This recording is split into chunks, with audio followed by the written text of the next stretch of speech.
Number 1 जारी है helpline number BSKY रे चिकित्सा न मिलिले एही नंबर को करंतु जोगाजोग।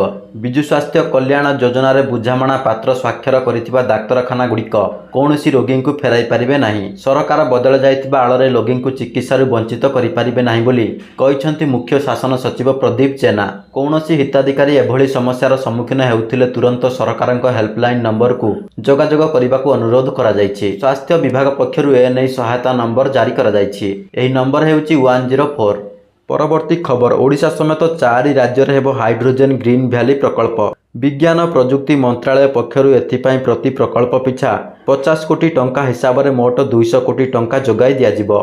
प्रस्तावित हाइड्रोजन वैली इनोवेशन क्लस्टर गुड़िकर योग्यता प्रस्तुति आधार में आगामी 5 वर्ष मध्य अर्थ जोगाण हेबो बोली केंद्र सरकार जड़े वरिष्ठ अधिकारी कहते। चलित वर्ष 4टी ग्रीन हाइड्रोजन वैली को सरकार सहायता देबे। एगुड़िक केरल, भुवनेश्वर, पुणे और जोधापुर स्थापन हेबो। Bhubaneswar hydrogen valley innovation cluster electrolyser जरिया ग्रीन हाइड्रोजन उत्पादन उपरे ध्यान केंद्रित करिबो। स्टील और मोबिलिटी क्षेत्र में व्यवहार हेउथिबा ग्रीन हाइड्रोजन एठारे उत्पादन हेबो। परवर्ती खबर बिजुली बिल को नहीं सरकार बड़ घोषणा एणिकी पूरा नुहे अधा देवाकू पड़िबो बिल। सरकार यह कहते जे वर्तमान बीपीएल एवं दारिद्र्य सीमारेखा तले थिबा लोकंक विद्युत बिल अधा को ह्रास कराजिबो।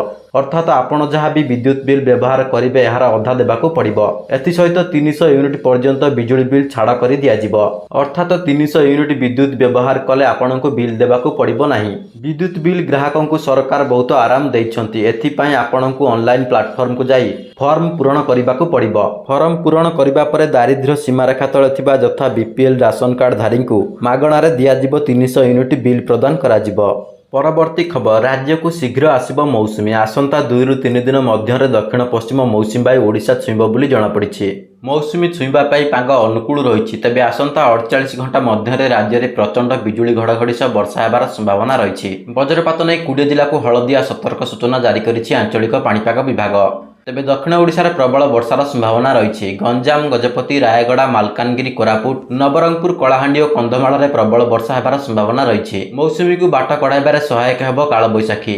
8, 9, 10 तारिख में पश्चिम ओडिशा रे हेबो ग्रीष्म प्रभाव। बरगड़, बलांगीर और नुआपड़ा ग्रीष्म प्रभाव सतर्क सूचना जारी करा जायतिबा बेले एही समय रे 40 ରୁ 43 डिग्री पर्यंत तापमात्रा रेकर्ड होई पारे। परवर्ती खबर जनता मैदान रे शपथ नेबे ओडिशार नूतन मुख्यमंत्री। एथिसह दलर अन्य मंत्री माने मध्य शपथ ग्रहण करिवे।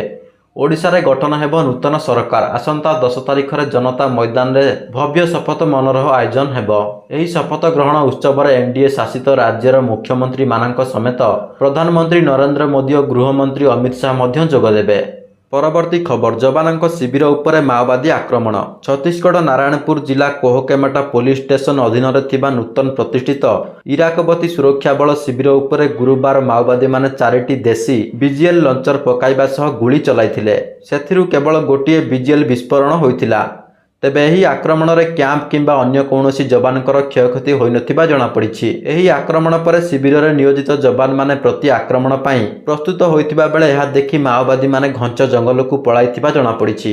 परवर्ती खबर तृतीय थर पई प्रधानमंत्री भावे शपथ नेबाकू जाउछंती नरेंद्र मोदी। आसंता रविवार भव्य समारोह रे शपथ पाठ करिवे। एही समारोह रे अनेक विदेशी राष्ट्र नेता को निमंत्रण करा जायतिबा बेले स्वतंत्र अतिथि तालिका रे अछंती सफाई कर्मचारी समेत किन्नर। विशेष सूत्रରୁ प्रकाश रिपोर्ट अनुसार नरेंद्र मोदी शपथ ग्रहण समारोह में जोगदेवा सेंट्रल भिस्ता प्रोजेक्टर रे काम करुथिबा परिमल कर्मचारी, किन्नर एवं श्रमिक मानक निमंत्रण करा जायछि।